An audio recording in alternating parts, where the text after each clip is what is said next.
Good morning, guys. It is about 7, almost 8 in the morning, and me and my brother Jonathan are heading out to Tennessee to meet our older two brothers, Daniel and Adrian, and we will be going through the Tail of the Dragon. So we'll be camping a couple nights, and you'll see a lot of that.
Finally made it. My little outfit. Here's camp. Get off the phone. No one wants to see your abs. Oh, damn! Food, bro.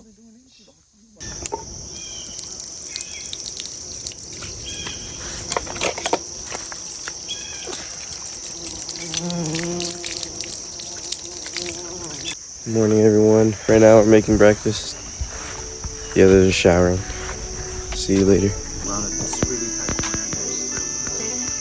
And I run that real quick before that.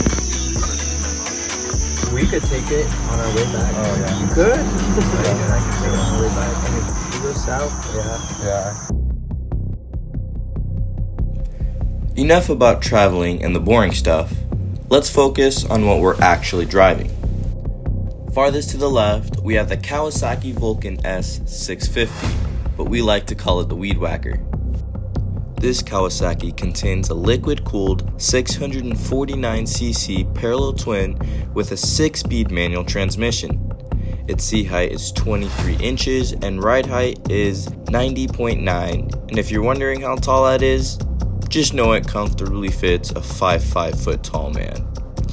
Its fuel capacity is 3.7 gallons and it weighs around 449 pounds, which is actually pretty light. With the combination of lightweight and a 650cc engine, it darts off the line doing 0 to 60 in only 4.2 seconds and reaches a top speed of about 115 miles an hour. But if we're really talking about speed, it's not really faster than my Honda Fit. Moving on to the Kawasaki Z900RS, or the Green Mamba as we like to call it. Nearing 1000cc, this liquid-cooled inline-4 Kawasaki does 0 to 60 in 3.5 seconds and has a top speed of approximately 140 miles per hour. It has a 6-speed transmission with 111 horsepower with 72 pounds-feet of torque. Its tank holds up to 4.5 gallons and weighs around 474 pounds. There are no riding mods to this bike, so it is not recommended for any beginner riders. You start to see the power in the Z900RS at 2000 RPMs, then a surge of torque at 5000, and the power starts to decline around 9000 RPMs. The brakes are really good, but can feel spongy under hard braking, but the suspension is perfect for street riding. Its ride height is a lot higher compared to the Vulcan, obviously because it's a street bike, but it is higher compared to most bikes. Ending the motorcycle section, we have the Kawasaki Ninja 1000 SX, aka the Widowmaker. This bike is powered by a 1043cc liquid-cooled inline-4. Its seat height rides about 32.3 inches, which is about average for a sport bike. and weighs about 514 pounds, which is a little on the heavier side. It does 0 to 60 in a mere 2.99 seconds. Its top speed is 159 from factory, but can hit 170 plus once the limiter is removed, and it is a 6-speed transmission. This is 100% not a starter bike and can get very scary real quick, therefore giving its name the Widowmaker. The bike starts pulling hard once you pass 8,000 RPMs and won't slow down, so hold on for dear life. Even though this bike is on the heavier side, the way the bike is geared makes it easier to shift and maneuver through twisty roads. Finally, we have the 2009 Honda Fit. Under the hood is a 1.5 liter 4-cylinder 5-speed manual transmission. Tires and brakes were recently changed and it corners extremely well. The car is extremely amazing. It lacks a lot of power though, doing 0 to 60 in a depressing 9 seconds, and has a total horsepower of 117. Although it is slow, it has no issues in taking corners.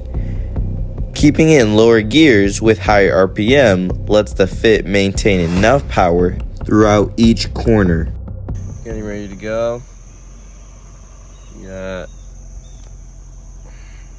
them both on their bikes. Adrian his bike.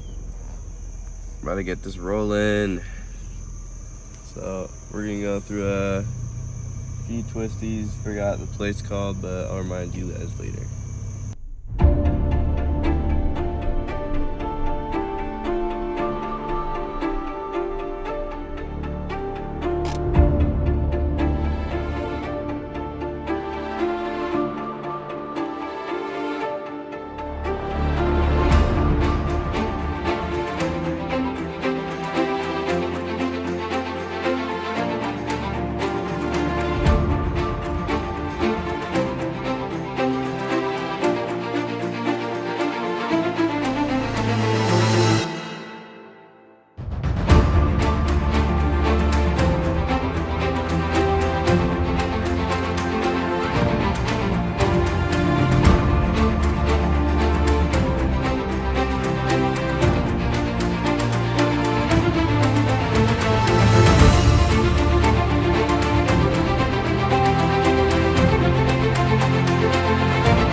And destroy? This is dragon tested and destroyed. Oh.